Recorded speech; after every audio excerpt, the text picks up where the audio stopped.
मोहतरम ख़वातीन हज़रात अस्सलाम वालेकुम। मैं उम्मीद करता हूँ कि आप और आपके घर वाले खैरियत से होंगे। आज हम आपको पढ़ाएंगे इंट्रोडक्शन टू एटमॉस्फेयर के एटमॉस्फेयर क्या होता है। इन्वायरमेंटल साइंसेस का ये लेक्चर नंबर 2 है और हम आपको जनरल साइंस एंड एबिलिटी की जो सीरीज़ है उसमें इन्वायरमेंटल साइंस पढ़ा रहे हैं। हम उम्मीद करते हैं कि आपको हमारी ये मेहनत पसंद आती होगी। तो चैनल पर बार बार आने के लिए और वीडियोस देखने के लिए आप सभी लोगों का बहुत बहुत शुक्रिया। आप बार बार चैनल पर आते हैं, वीडियोस देखते हैं, इससे हमारा हौसला बढ़ता है और हम ये मुफ्त का कंटेंट आपके लिए बनाते चले जाते हैं।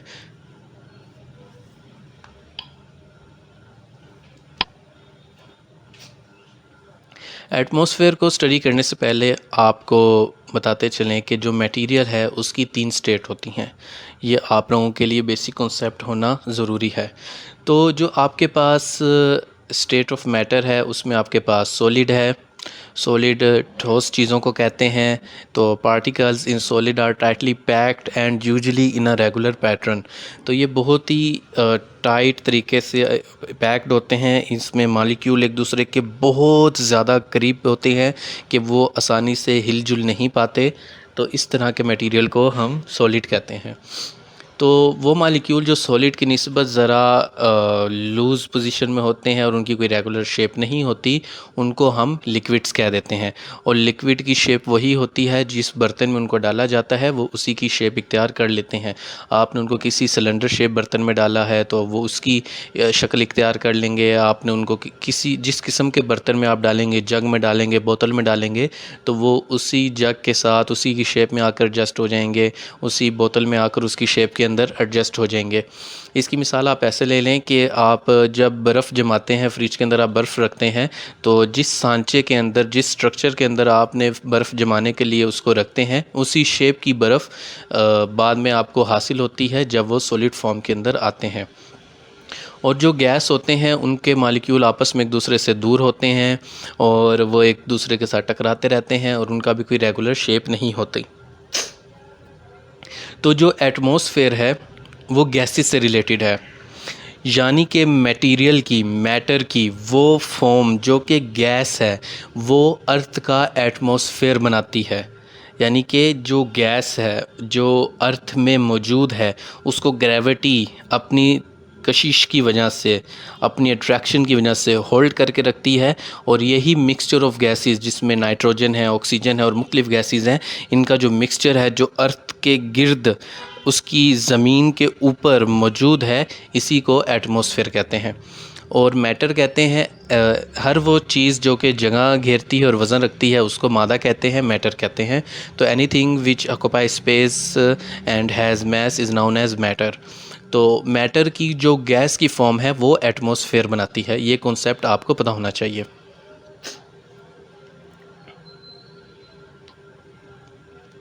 तो जैसे मैंने आपको बता दिया कि सॉलिड है और अगर वो उसकी सॉलिड को बहुत ही तेज़ी के साथ गर्म किया जाए या जो पानी है उसकी इवेपोरेशन हो तो वो गैस फॉर्म में चला जाता है।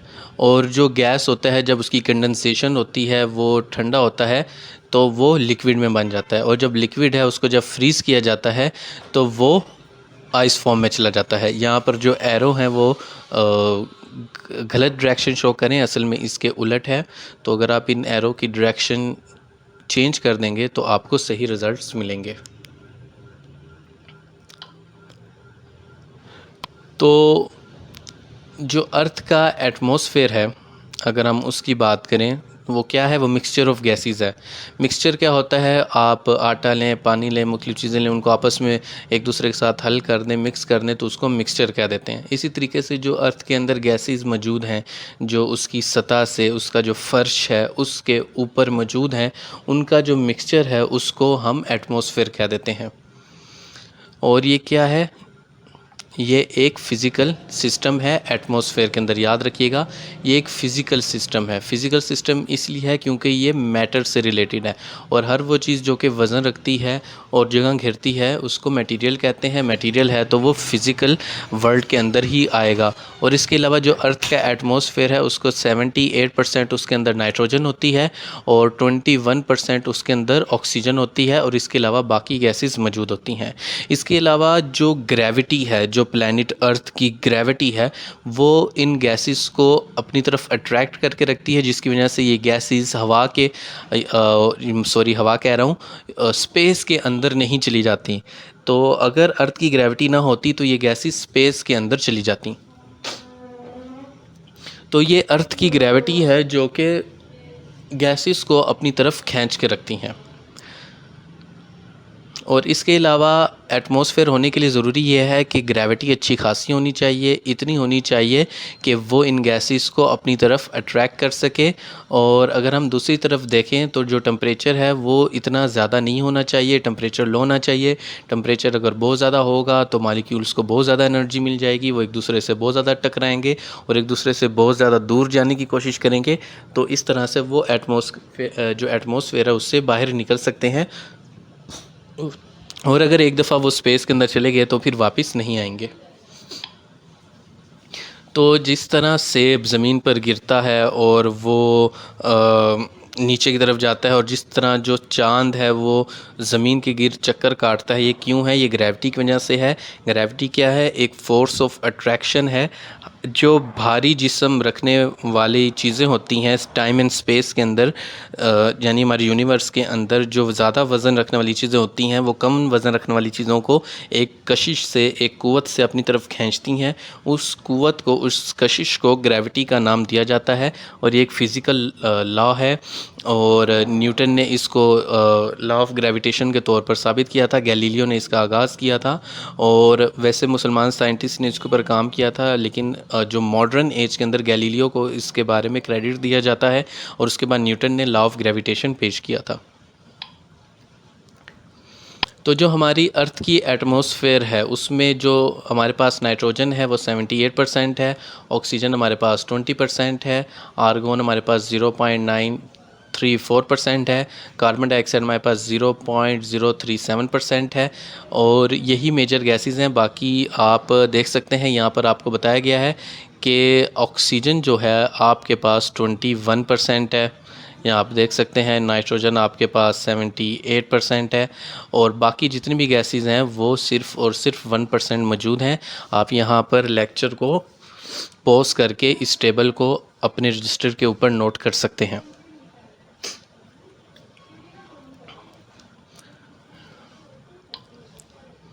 तो यहाँ पर आपको एटमॉस्फेयर की मुख्तलिफ़ लेयर्स दिखाई गई हैं। सबसे पहले आपके पास यहाँ पर आपके पास ट्रोपोस्फेयर मौजूद है। ट्रोपोस्फेयर 0 से 10 किलोमीटर के दरमियान होता है, और कई किताबों में ये 12 किलोमीटर और कुछ में 15 किलोमीटर भी लिखा जाता है। तो इसकी जो एवरेज है वो आप यूँ समझ लें कि 0 से लेकर 12 किलोमीटर तक, या अगर कोई किताब बहुत ही ज़्यादा भी लंबा खींचती है तो वो 15 तक है, लेकिन यहाँ पर 0 से 10 तक दिखाया गया है। और ये ज़ीरो क्या है? ये ज़ीरो फ़र्श है, ज़मीन का जो फ़र्श है। अगर आप फ़र्स्ट फ्लोर के ऊपर या पहली मंजिल या दूसरी मंजिल पर बैठे हैं तो माज़रत के साथ आप ज़मीन के फ़र्श के ऊपर नहीं हैं। ज़मीन का फ़र्श वो है जो कि आप जब अपने ग्राउंड फ्लोर पे आएंगे और घर से बाहर निकलेंगे, या फिर आप जो रोड के ऊपर चलते हैं, आप पार्क में चलते हैं, तो जो ज़मीन की सबसे ऊपर वाली लेयर है उसको ज़मीन का फ़र्श कहते हैं।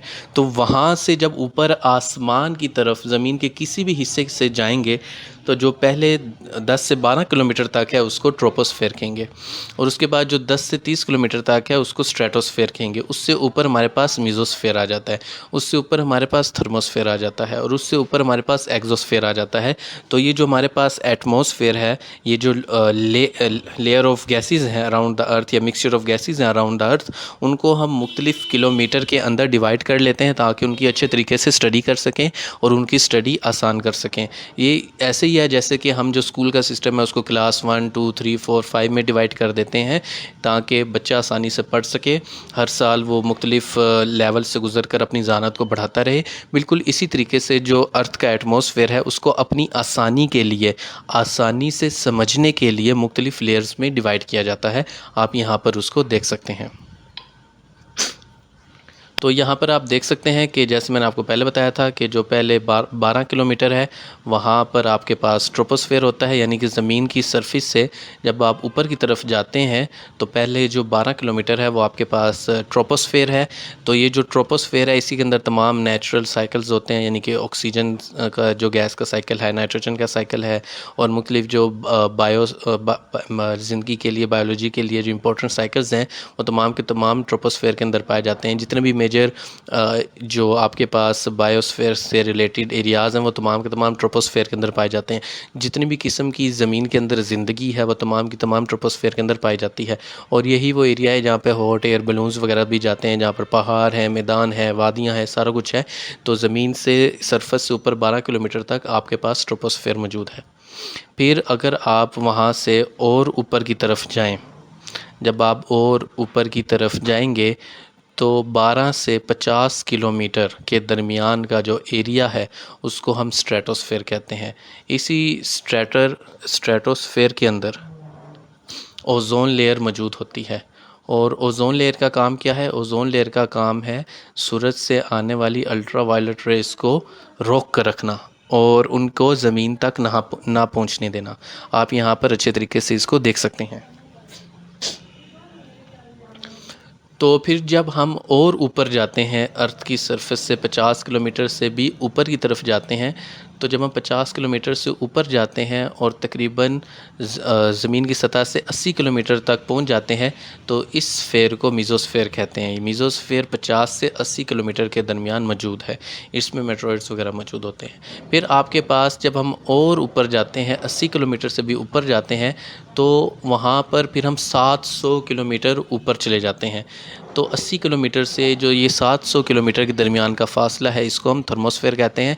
और नॉर्थ पोल के ऊपर और साउथ पोल के ऊपर, ज़्यादातर नॉर्थ पोल के ऊपर जो हमें मुख्तलिफ़ किस्म के कलर्स नज़र आते हैं और जिन्हें अरोरा कहते हैं, और जो कि डिपर्शन ऑफ और स्कैटरिंग ऑफ लाइट की वजह से होता है, तो ये थर्मोस्फेयर के अंदर फिनोमेना होता है। उसके बाद जब फिर हम 700 किलोमीटर से ऊपर चले जाते हैं तो हम अर्थ के एटमॉस्फेयर से तकरीबन निकलने वाले होते हैं। तो 700 किलोमीटर से ऊपर जब हम 10,000 किलोमीटर तक ऊपर चले जाते हैं तो यहाँ पर आपके पास एक्सोस्फेयर होता है। तो आप देख सकते हैं कि जो लेयर्स ऑफ एटमॉस्फेयर हैं उनमें ट्रोपोस्फेयर है, उससे ऊपर स्ट्रेटोस्फेयर है, उससे ऊपर मेसोस्फेयर है, उससे ऊपर थर्मोस्फेयर है, उससे ऊपर एक्सोस्फेयर है, और एक्सोस्फेयर के बाद फिर आप अर्थ के एटमॉस्फेयर से बाहर निकल जाते हैं। फिर आप स्पेस के अंदर होते हैं, आप यूनिवर्स में वहाँ पर होते हैं जहाँ पर अर्थ का इन्फ्लुएंस मौजूद नहीं है। तो यहाँ पर आप इसको अच्छे तरीके से स्टडी कर सकते हैं।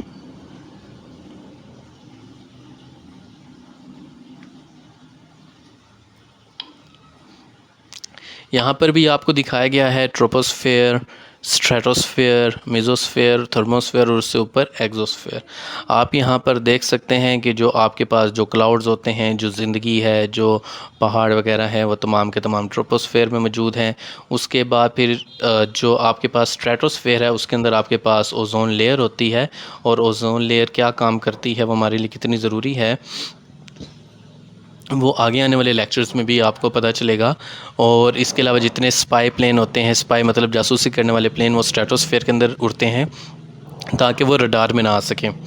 और इसके अलावा जो आपके पास कमर्शियल जेट्स होते हैं वो ज़्यादातर ट्रोपोस्फेयर और स्ट्रेटोस्फेयर के बॉर्डर के ऊपर उड़ते हैं, मतलब कि वो 10 से 12 किलोमीटर ऊपर उड़ते हैं और 12 किलोमीटर के बाद स्ट्रेटोस्फेयर शुरू हो जाता है।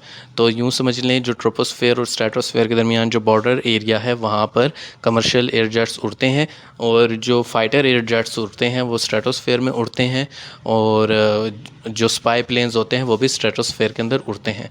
फिर स्ट्रेटोस्फेयर से आप ऊपर जाएँ तो मीज़ोस्फेयर आ जाता है, उससे ऊपर आप जाएँ तो थर्मोस्फेयर आ जाता है। आप यहाँ पर स्क्रीन को पॉज करके इसको अच्छे तरीके से स्टडी कर सकते हैं।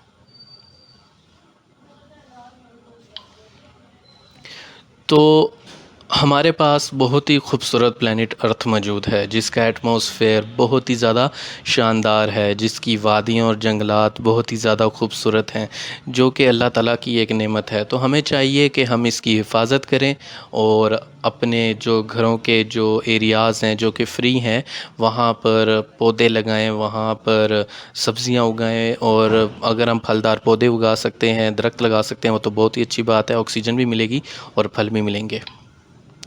तो हम उम्मीद करते हैं कि आप साथ-साथ अपने नोट्स बना रहे होंगे और ये लेक्चर आपकी मदद कर रहे होंगे। तो ये आज का लेक्चर था। हम उम्मीद करते हैं कि आप लोगों को पसंद आया होगा। तो चैनल पर बार-बार आने के लिए और वीडियोस देखने के लिए आप सभी लोगों का बहुत-बहुत शुक्रिया। अल्लाह हाफ़िज़।